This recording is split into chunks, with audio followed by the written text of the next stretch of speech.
Hello everyone, this is Jitendra. Welcome to JK Online Classes English Learning Tutorial. In this video, we are going to discuss 25 words that starts with English alphabet P along with their Hindi and English meaning both.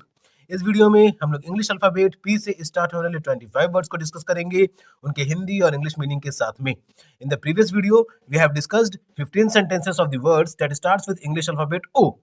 पिछले video में हम लोग English alphabet ओ से start होने वाले words के 15 sentences को discuss किए थे. अगर वो वीडियो आपने नहीं देखा है तो उसका लिंक आपको डिस्क्रिप्शन में दिए गए प्लेलिस्ट में मिल जाएगा. और अगर उसे आप पढ़ना भी चाहते हैं और जितने भी वर्ड्स के सीरीज चल रहे हैं उनको अगर आप पढ़ना भी चाहते हैं तो उसे आप जेके ऑनलाइन क्लासेस के ऑफिशियल वेबसाइट www.jkonlineclasses.com पे जाकर के पढ़ सकते हैं. ओके, जेके ऑनलाइन क्लासेस यूट्यूब पे, फेसबुक पे, इंस्टाग्राम पे, गूगल बिजनेस प्रोफाइल भी है इसका और व्हाट्सएप चैनल भी है. आप सभी जगह इसे लाइक, फॉलो, सब्सक्राइब जरूर करें ताकि आप लेटेस्ट अपडेट से अपडेटेड रहें. In this video we are going to discuss 25 words that starts with English alphabet P. So let's start our today's session. हमारा पहला वर्ड है प्लीजेंट. हमारा पहला वर्ड है प्लीजेंट. प्लीजेंट का स्पेलिंग हो गया PLEASANT. PLEASANT. इसका हिंदी में मतलब हो गया सुहावना. प्लेजेंट का हिंदी में मतलब हो गया सुहावना और इंग्लिश में एक्सप्लेन करके कहें तो giving a sense of happy satisfaction or enjoyment. Giving a sense of happy satisfaction or enjoyment. इसका मतलब हो गया कि खुशी नुमा मिजाज होना. ओके, खुशी नुमा मिजाज होना. ओके, तो खुशी नुमा मिजाज होगा तो उसी समय हमारे आसपास का मौसम या हमारे आसपास का माहौल सुहावना लगेगा यानी प्लीजेंट लगेगा. ओके, तो giving a sense of happy satisfaction, it is the English explanation for the word pleasant. It was our first word. Our second word is precious. Our second word is precious. Precious का spelling हो गया PRECIOUS. PRECIOUS. Precious का हिंदी में मतलब हो गया कीमती. Precious का हिंदी में मतलब हो गया कीमती और इंग्लिश में एक्सप्लेन करके कहें तो of great value, not to be wasted or treated carelessly. Of great value, not to be wasted or treated carelessly. Of great value यानी वो चीज जिसकी महत्व बहुत है. ठीक है, जिसकी महत्व बहुत है, जो ज्यादा महत्व वाला चीज है उसी हम लोग कीमती कहेंगे. और not to be wasted or treated carelessly कहने का मतलब कि उसे हम लोग बर्बाद भी नहीं कर सकते हैं और उसका ख्याल भी अच्छे से रखना होता है. तो अगर ऐसी कोई चीज है जिसे हम लोग बर्बाद नहीं करना चाहेंगे और उसका ख्याल अच्छे से रखना चाहेंगे तो वो भी हमारे लिए कीमती रहेगी यानी वो हमारे लिए प्रेशियस रहेगी. So it was our second word precious जिसका स्पेलिंग हो गया PRECIOUS. It was our second word. Our third word is punctual. Our third word is punctual. Punctual का हिंदी में मतलब हो गया समयनिष्ठ. पंक्चुअल का हिंदी में मतलब हो गया समयनिष्ठ और इंग्लिश में एक्सप्लेन करके कहें तो doing something at the agreed और प्रॉपर टाइम और on time. Doing something at the agreed और प्रॉपर टाइम और ऑन टाइम. ओके, किसी चीज को सही समय पे करना या फिर सही एकदम समय पे करना. ओके, सही समय पे करना या फिर एकदम समय पे करना तो उसे हम लोग कहेंगे समयनिष्ठ यानी punctual. It was our third word. Our fourth word is practical. Okay, before explaining practical, punctual हमारा थर्ड वर्ड था जिसका स्पेलिंग हो गया PUNCTUAL. PUNCTUAL जिसका हिंदी में मतलब हो गया था समयनिष्ठ. Our fourth word is practical. Our fourth word is practical. Practical का स्पेलिंग हो गया PRACTICAL. PRACTICAL. प्रैक्टिकल का हिंदी में मतलब हो गया व्यवहारिक. प्रैक्टिकल का हिंदी में मतलब हो गया व्यवहारिक और इंग्लिश में एक्सप्लेन करके कहें तो of or concerned with the actual doing or use of something rather than with theory और ideas. Of or concerned with actual doing यानी सही तरीके से करना. Okay, concerned with the actual doing, actual यानी सही तरीके से करना. Use of something rather than theory, मतलब थ्योरी मतलब सिर्फ पढ़ के नहीं रखना, उसको उस पढ़े हुए चीज को लागू करना. ओके, पढ़े हुए चीज को लागू करना उसी को हम लोग कहेंगे प्रैक्टिकल यानी व्यवहारिक. प्रैक्टिकल जिसका स्पेलिंग हो गया PRACTICAL. It was our fourth word. Our fifth word is plethora. Our fifth word is plethora. Plethora का हिंदी मतलब हो गया अधिकता. प्लेथोरा का हिंदी मतलब हो गया अधिकता और इसके स्पेलिंग का बात करें तो PLETHORA. PLETHORA. ओके, हिंदी में इसका मतलब हो गया अधिकता और इंग्लिश में एक्सप्लेन करके कहें तो a large or excessive amount of something. A large or excessive amount of something. Large का मतलब बड़ा, एक्सेसिव अमाउंट ऑफ समथिंग कहने का मतलब की ज्यादा मात्रा में होना। ओके, किसी चीज का ज्यादा मात्रा में होना। लार्ज का मतलब बड़ा और एक्सेसिव अमाउंट ऑफ समथिंग यानी ज्यादा मात्रा में होना। So it was our fifth word plethora, जिसका हिंदी में मतलब हो गया अधिकता। Our sixth word is prestigious. Our sixth word is prestigious. Prestigious का स्पेलिंग हो गया PRESTIGIOUS। PRESTIGIOUS। प्रेस्टिजियस का हिंदी मतलब हो गया प्रतिष्ठित। प्रेस्टिजियस का हिंदी मतलब हो गया प्रतिष्ठित। और इंग्लिश में एक्सप्लेन करके कहें तो inspiring respect and admiration having high status. Inspiring respect and administration और हैविंग हाई स्टेटस, यानी आदर सम्मान पाना या फिर कार्यवाहक पाना। ओके, एडमिनिस्ट्रेशन मतलब किसी भी चीज के ऊपर काबू पाना। ओके, तो इंस्पायरिंग रेस्पेक्ट यानी आदर सम्मान पाना, यानी प्रेस्टिजियस प्रतिष्ठित होना, और हैविंग हाई स्टेटस उच्च स्टेटस होना। ओके, स्टेटस को हिंदी में क्या कहेंगे वो आप लोग कमेंट बॉक्स में बताएं। तो हैविंग हाई स्टेटस, जिसे प्रेस्टिजियस कहेंगे इंग्लिश में सिंगल वर्ड में, और हिंदी में इसे हम लोग कहते हैं प्रतिष्ठित। It was our sixth word. Our seventh word is perseverance. Our seventh word is perseverance, जिसका स्पेलिंग हो गया PERSEVERANCE। PERSEVERANCE। परसिवरेंस का हिंदी मतलब हो गया सहनशीलता। परसिवरेंस का हिंदी मतलब हो गया सहनशीलता। और इंग्लिश में एक्सप्लेन करके कहें तो persistence in doing something despite difficulty or delay in achieving success. Persistence in doing something despite difficulty. Okay, persistent यानी लगन के साथ करना, and doing something despite difficulty, चाहे कितनी भी कठिनाई या फिर मुश्किल क्यों ना हो फिर भी लगन के साथ आगे बढ़ते रहना, उसी हम लोग कहेंगे सहनशीलता। ओके, तो इन डूइंग समथिंग डिस्पाइट डिफिकल्टी, किसी भी तरह की कठिनाई या फिर परेशानी या मुश्किल क्यों ना आए फिर भी हम लोग हिम्मत जुटा करके अगर आगे बढ़ते रह रहे हैं तो उसे हम लोग कहेंगे सहनशीलता। और इसी सहनशीलता के लिए इंग्लिश में जो सिंगल वर्ड है वो है परसिवरेंस। ठीक है, परसिवरेंस, जिसका स्पेलिंग हो गया PERSEVERANCE। It was our seventh word. Our eighth word is prudent. Our eighth word is prudent. Prudent का स्पेलिंग हो गया PRUDENT। PRUDENT। इसका हिंदी में मतलब हो गया सावधान। प्रूडेंट का हिंदी में मतलब हो गया सावधान। और इंग्लिश में एक्सप्लेन करके कहें तो acting with or showing care and thought for the future. Acting with or showing care and thought for the future.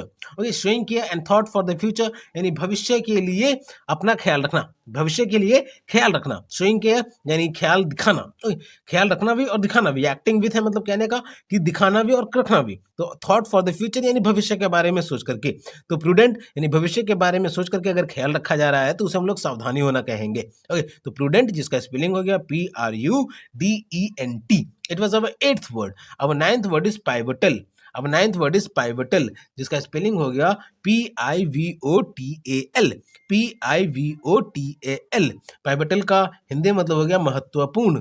Pivotal का हिंदी मतलब हो गया महत्वपूर्ण। और इंग्लिश में एक्सप्लेन करके कहें तो of crucial importance in relation to the development or success of something else. Of crucial importance in relation to the development. Okay, crucial importance यानी महत्वपूर्ण होना किसी भी विकास से लेकर के, किसी भी विकास होने वाली चीज को लेकर के अगर वो कोई भी चीज महत्वपूर्ण है तो उसे हम लोग पाइवटल कहेंगे, एक सेंट्रल पॉइंट कहेंगे, यानी ज्यादा इंपॉर्टेंट जरूरी हिस्सा कहेंगे उसे। ओके, तो of crucial importance in relation to the development, विकास के रिलेटेड में, विकास से संबंधित में अगर कोई जरूरी चीज है, महत्वपूर्ण चीज है, आवश्यक वाली चीज है तो उसे हम लोग पाइवटल कहेंगे, जिसका स्पेलिंग हो गया PIVOTAL। PIVOTAL। It was our ninth word. Our 10th word is ponder. Our 10th word is ponder, जिसका स्पेलिंग हो गया PONDER। PONDER। पॉन्डर का हिंदी मतलब हो गया विचारना। पॉन्डर का हिंदी मतलब हो गया विचारना। और इंग्लिश में एक्सप्लेन करके कहें तो थिंक अबाउट समथिंग केयरफुली, किसी के बारे में ज्यादा ध्यान लगा करके सोचना, और ज्यादा ध्यान लगा करके सोचना किसी भी चीज के बारे में। तो specially before making a decision or reaching a conclusion, कोई भी निर्णय लेने से पहले या किसी निष्कर्ष पे पहुंचने से पहले, खास करके कोई भी निर्णय लेने से पहले या किसी भी निष्कर्ष पे पहुंचने से पहले अगर कोई भी विचार किया जा रहा है, थिंकिंग किया जा रहा है, तो उसे हम लोग कहेंगे पॉन्डर, यानी PONDER, जिसका हिंदी में मतलब विचारना। और इंग्लिश में एक्सप्लेन करके कहा जाए तो think about carefully something carefully, specially before making a decision or reaching a conclusion. It was our 10th word. Our 11th word is pertinent. Our 11th word is pertinent, जिसका spelling हो गया PERTINENT। PERTINENT। इसका हिंदी मतलब हो गया संबंधित। Pertinent का हिंदी मतलब हो गया संबंधित। पर्टिनेंट का हिंदी में मतलब संबंधित। और इंग्लिश में एक्सप्लेन करके कहा जाए तो relevant or applicable to a particular matter. Relevant or applicable to a particular matter. Relevant का मतलब संबंध होना। ओके, अब किसी खास चीज को लेकर के, पर्टिकुलर मैटर कहने का मतलब कि किसी खास चीज को लेकर के संबंध होना, यानी पर्टिनेंट होना, संबंधित होना। ओके, एपोजिट, इसके लिए एक और वर्ड है एपोजिट। एपोजिट इसके लिए दूसरा वर्ड है जिसको हम लोग पर्टिनेंट ही कहेंगे, और इसके लिए भी मतलब होता है संबंधित, लेकिन ये किसी खास चीज को लेकर के होता है। किसी खास चीज को लेकर के अगर कोई चीज संबंधित है तो उसके लिए जो सिंगल वर्ड है इंग्लिश में वो है pertinent. It was our 11th word. Okay, pertinent का स्पेलिंग हो गया PERTINENT। Okay, it was our 11th word. Our 12th word is pristine. Our 12th word is pristine, जिसका स्पेलिंग है PRISTINE। PRISTINE। प्रिस्टाइन का हिंदी में मतलब हो गया शुद्ध। प्रिस्टाइन का हिंदी में मतलब हो गया शुद्ध। और इंग्लिश में एक्सप्लेन करके कहें तो इन इट्स ओरिजिनल कंडीशन और unspoiled. In its original condition और अनस्पॉइल्ड। ओके, ओरिजिनल कंडीशन यानी जैसा व्यवस्था में है, सच्चाई में और शुरुआत में वो जैसा रहा होगा। ओके, ओरिजिनल का हिंदी में मतलब हो गया बढ़िया से, एकदम जो शुरुआती या फिर सच्चाई में जैसा रहा होगा उसी तरीके से। कंडीशन का मतलब व्यवस्था। ओके, अवस्था। कंडीशन का मतलब अवस्था, व्यवस्था नहीं अवस्था। तो जो ओरिजिनल यानी जो शुरुआती या फिर जो उत्पत्ति के समय में जैसे उसकी अवस्था रही होगी उसी को हम लोग शुद्ध कहेंगे। तो उसके उस शुद्ध के लिए जो प्रॉपर वर्ड और बढ़िया बढ़िया वर्ड जो है, शुद्ध के लिए एक और वर्ड होता है प्योर, लेकिन यहाँ पे और बढ़िया वर्ड जो है उसके लिए जो वर्ड यूज किया जा रहा है वो है प्रिस्टाइन, जिसका स्पेलिंग है PRISTINE। It was our 12th word. Our 13th word is profound. Our 13th word is profound. Profound का स्पेलिंग हो गया PROFOUND। PROFOUND। प्रोफाउंड का हिंदी में मतलब हो गया गहरा। प्रोफाउंड का हिंदी में मतलब हो गया गहरा। और इंग्लिश में एक्सप्लेन करके कहें तो वेरी ग्रेट और इंटेंस। वेरी ग्रेट और इंटेंस। वेरी ग्रेट कहने का मतलब कि बहुत महान, और इंटेंस का भी मतलब महान ही होता है। नहीं, वेरी ग्रेट कहने का मतलब बहुत महान, और बहुत महान, अगर कोई चीज़ महान है तो उसी के लिए गहरा लगाव होगा। अगर कोई चीज़ महान है तो उसी के लिए गहरा लगाव होगा। उसी गहरे लगाव को यहाँ पे प्रोफाउंड कहा जा रहा है। ओके, और वेरी ग्रेट और इंटेंस। इंटेंस कहने का मतलब अत्यधिक रूप में। ओके, तो गहरा लगाव, ये लगाव एग्जाम्पल दिया जा रहा है आपको यहाँ पे, जरूरी नहीं कि लगाव ही हो। ओके, तो प्रोफाउंड, लेकिन ये एक इमोशन, क्वालिटी और स्टेट, ये इमोशन, क्वालिटी और स्टेट से, यानी अवस्था, उसकी गुणवत्ता और विचार विचार के रूप में। ओके, स्टेट यानी अवस्था, क्वालिटी यानी उसकी गुणवत्ता, और इमोशन यानी विचार के रूप में। तो इसके रूप में अगर कोई भी चीज़ है तो उसे हम लोग कहेंगे गहरा। हिंदी में जो शब्द है वो गहरा, और इंग्लिश में उसी के लिए जो वर्ड है वो हो गया प्रोफाउंड, जिसका स्पेलिंग है PROFOUND। It was our 13th word. Our 14th word is ponderous. Our 14th word is ponderous, जिसका स्पेलिंग है PONDEROUS। PONDEROUS। इसके लिए हिंदी में मतलब हो गया भारी। पॉन्डरस का हिंदी में मतलब हो गया भारी। और इंग्लिश में एक्सप्लेन करके कहें तो slow and clumsy because of great weight. Slow and clumsy because of great weight. Slow का मतलब हो गया धीरे होना, और क्लमसी, क्लमसी का मतलब भी गोल मटोल टाइप का होना। ओके, तो slow and clumsy because of great weight. ज्यादा वजन होने की वजह से अगर कोई धीरे है और गोल मटोल है तो उसी को हम लोग पॉन्डरस कहेंगे, यानी भारी कहेंगे। ओके, पॉन्डरस, इसका स्पेलिंग है PONDEROUS। और इसके लिए जो इंग्लिश में एक्सप्लेन्ड फॉर्म है वो है slow and clumsy because of great weight, यानी धीरे या फिर गोल मटोल होना उसके ज्यादा वजन होने के कारण की वजह से। सो it was our 14th word. Our 15th word is paradox. Our 15th word is paradox, जिसका स्पेलिंग है PARADOX। PARADOX। और इसका हिंदी में मतलब हो गया विरोधाभास। पैराडॉक्स का हिंदी में मतलब हो गया विरोधाभास। और इंग्लिश में एक्सप्लेन करके कहें तो a seemingly absurd or self-contradictory statement or proposition that when investigated or explained may prove to be well founded or true। Okay, ऐसी चीज जिसे अगर सही से अनुमान लगाया गया हो और वो सही पाया गया हो।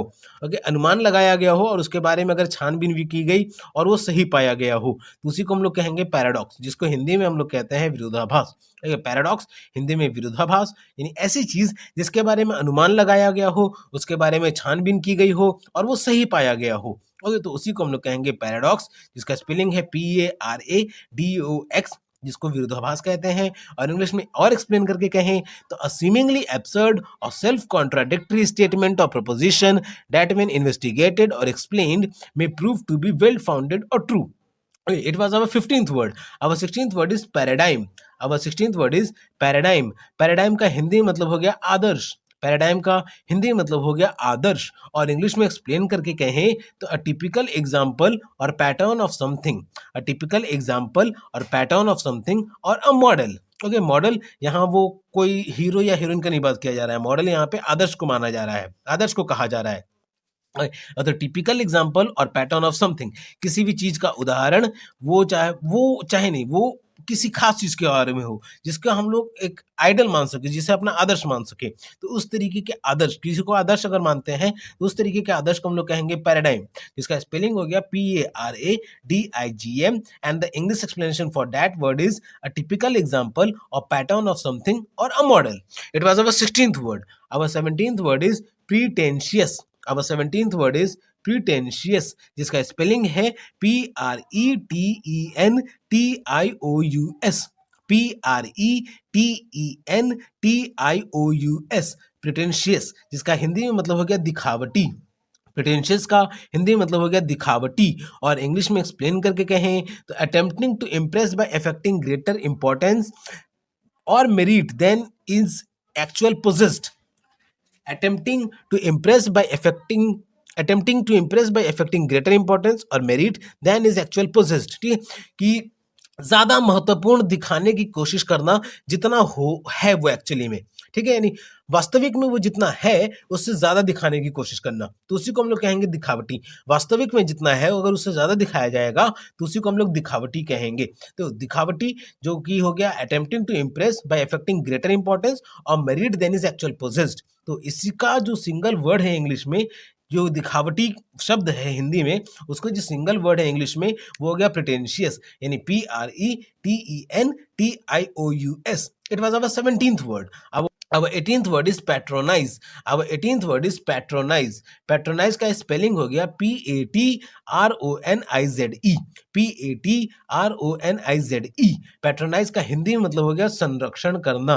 पैट्रोनाइज का हिंदी में मतलब हो गया संरक्षण करना। और इंग्लिश में एक्सप्लेन करके कहें तो treat with an apparent kindness that betrays a feeling of सुपियरिटी।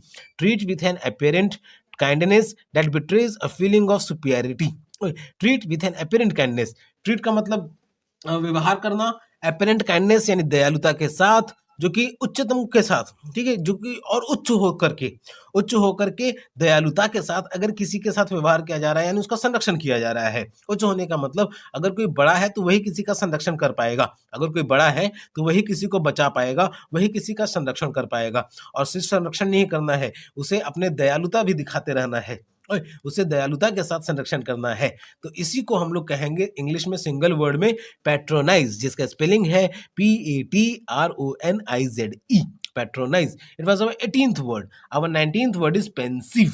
Our 19th word is pensive, जिसका स्पेलिंग है PENSIVE। PENSIVE। पेंसिव का हिंदी मतलब हो गया विचार मग्न। पेंसिव का हिंदी मतलब हो गया विचार मग्न।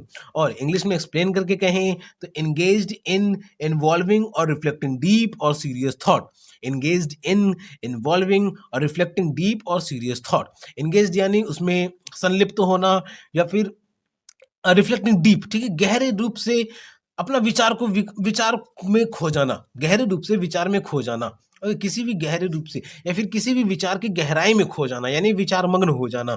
तो जो अगर किसी चीज के बारे में अगर हम लोग सोचते हैं, ऐसी चीज के बारे में जिसके बारे में सिर्फ सोचते ही रह जाते हैं, ओके, ऐसी चीज के बारे में जिसके बारे में सिर्फ सोचते ही रह जाते हैं, यानी उसके बारे में हम लोग विचार मग्न हो जा रहे हैं, तो उसी विचार मग्न के लिए इंग्लिश में जो सिंगल वर्ड है वो है पेंसिव, जिसका स्पेलिंग हो गया PENSIVE। It was our 19th word. Our 20th word is pernicious. Our 20th word is pernicious, जिसका स्पेलिंग है PERNICIOUS।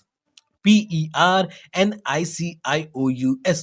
पर्निशियस का हिंदी मतलब हो गया हानिकारक। परनिशियस का हिंदी मतलब हो गया हानिकारक, और इंग्लिश में एक्सप्लेन करके कहें तो having a harmful effect, having a harmful effect. Harmful का भी मतलब हानिकारक होता है, यानी हानिकारक असर होना। और एक्सप्लेन फॉर्म में कहा जाए तो specially in a gradual or subtle way, specially in a gradual or subtle वे, यानी ग्रेजुअल यानी धीरे धीरे, ठीक है, धीरे धीरे। हानिकारक तो है लेकिन धीरे धीरे वो हानिकारक है, तो इसी धीरे धीरे हानिकारक होने वाली चीज को हम लोग कहेंगे पर्निशियस। इंग्लिश में सिंगल वर्ड में उसे हम लोग कहेंगे पर्निशियस, जिसका स्पेलिंग हो गया PERNICIOUS। और इंग्लिश में एक्सप्लेन करके कहा जाए तो having a harmful effect specially in gradual or subtle way. It was our 20th word. Our 21st word is परजीवियर, परजीवियर, जिसका स्पेलिंग है PERSEVERE, PERSEVERE, परजीवियर। और हिंदी में इसका मतलब हो गया दृढ़ रहना, हिंदी में इसका मतलब हो गया दृढ़ रहना। और इंग्लिश में एक्सप्लेन करके कहें तो continue in course of action even in the face of difficulty or with little or no prospect of success. Continue in course of action यानी अपने कार्य में लगातार बने रहना, अगर किस even in face of difficulty, अगर कोई परेशानी या फिर मुश्किल भी आती है तब भी। ये continue in course of action यानी अपने कार्य में लगातार बने रहना, even in face of difficulty मतलब कि कोई परेशानी या फिर मुश्किल आती है तब भी, और with little or no prospect of success, लेकिन ये उम्मीद नहीं रखना कि हमें जीत मिलेगी ही मिलेगी। बस अपने कार्य में आगे बढ़ना है, हर कठिनाइयों हर मुश्किल का सामना करते हुए, लेकिन ये उम्मीद नहीं रखना है कि हमें जीत मिलेगी ही मिलेगी, लेकिन अपने कार्य में आगे बढ़ते रहना है। तो इस तरीके के मूवमेंट को यानी दृढ़ रहना, ठीक है, इसको मूवमेंट को हम लोग क्या कहेंगे, दृढ़ रहना। और इंग्लिश में इसके लिए जो सिंगल वर्ड है वह है परजीवियर, जिसका स्पेलिंग हो गया PERSEVERE। It was our 21st word. Our 22nd word is perturb। Our 22nd word is perturb, जिसका स्पेलिंग है PERTURB, PERTURB, जिसका हिंदी में मतलब हो गया चिंतित करना। ओके, हिंदी में इसका मतलब हो गया चिंतित करना। और इंग्लिश में एक्सप्लेन करके कहें तो मेक समवन एंग्शियस और अनसेटल्ड, मेक समवन एंग्शियस और अनसेटल्ड, यानी किसी ऐसे को परेशान करना जिससे वो बेचैन हो जाए। परेशान करना जिससे वो बेचैन हो जाए, तो अगर वो बेचैन हो रहा है मतलब वो किसी बात को लेकर के चिंतित हो रहा है। तो मेक समवन एंग्शियस, एंग्शियस कहने का मतलब कि बेचैन करना किसी को, और अनसेटल्ड तो वो ज्यादा बेचैन हो जाए, और ज्यादा बेचैन कि वो एक जगह सही से बैठ ना सके, यानी वो ज्यादा चिंता करने लग जाए, तो उसी को हम लोग कहेंगे चिंतित करना। और इस चिंतित करने के लिए इंग्लिश में जो सिंगल वर्ड है वो है परटर्ब, जिसका स्पेलिंग हो गया PERTURB। It was our 22nd word. Our 23rd word is prolific. Our 23rd word is prolific, जिसका स्पेलिंग है PROLIFIC, PROLIFIC। प्रोलिफिक का हिंदी मतलब हो गया उपजाऊ, प्रोलिफिक का हिंदी मतलब हो गया उपजाऊ। और इंग्लिश में एक्सप्लेन करके कहें तो of a plant animal or person producing much fruit of foliage or many offspring. Producing much fruit, ज्यादा फल दे, और ज्यादा फल दे या ज्यादा बच्चे दे, ओके, तो उसी को हम लोग उपजाऊ कहेंगे। ओके, ज्यादा फल देने वाली चीज को, ज्यादा फल देने वाले फसल को हम लोग उपजाऊ कहेंगे। ओके, तो प्रोलिफिक, उपजाऊ, ये इंग्लिश में वर्ड हो गया हमारा।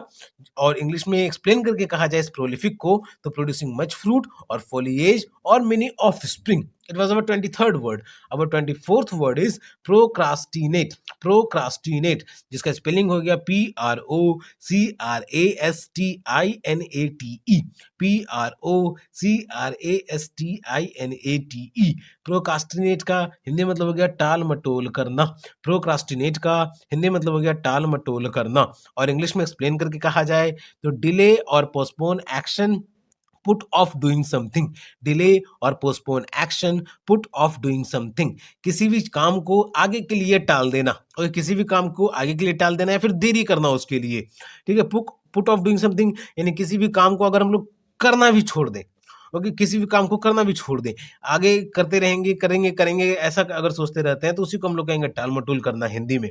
और इसी टाल मटोल करना के लिए जो इंग्लिश में सिंगल वर्ड है वो हो गया प्रोक्रास्टिनेट, प्रोक्रास्टिनेट, जिसका स्पेलिंग है PROCRASTINATE। और इंग्लिश में इसका एक्सप्लेन फॉर्म हो गया delay or postpone action, put off doing something. So it was our 24th word. Our 25th word is perceptive, perceptive, जिसका स्पेलिंग हो गया PERCEPTIVE, परसेप्टिव, PERCEPTIVE।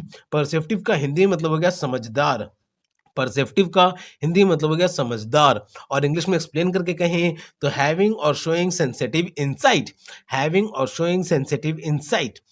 सेंसिटिव मतलब कि ऐसी चीज जिसके बारे में ज्यादा जानकारी हो, ठीक है। शोइंग सेंसिटिव इनसाइट यानी ज्यादा डीपली उसके बारे में, गहराई के बारे में जानकारी हो, तो उसी को हम लोग ज्यादा समझदार कहेंगे। और उस ज्यादा समझदार के लिए जो सिंगल वर्ड है वो परसेप्टिव, ठीक है। ज्यादा डीपली जानकारी हो अगर किसी चीज के बारे में तो वो ज्यादा समझदार भी कहलाएगा। और अगर किसी को किसी चीज के बारे में ज्यादा डीपली यानी ज्यादा गहराई से जानकारी है तो वह समझदार भी कहलाएगा। और उसी तरीके समझदारी को हम लोग इंग्लिश में जो सिंगल वर्ड में कहेंगे वो हो गया परसेप्टिव। तो हैविंग और showing sensitive insight is the explanation for the word perceptive.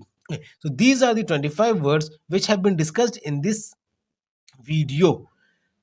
If you want to read these sentences, if you want to read these words, then you have to visit the official website of JK Online Classes, that is www.jkonlineclasses.com.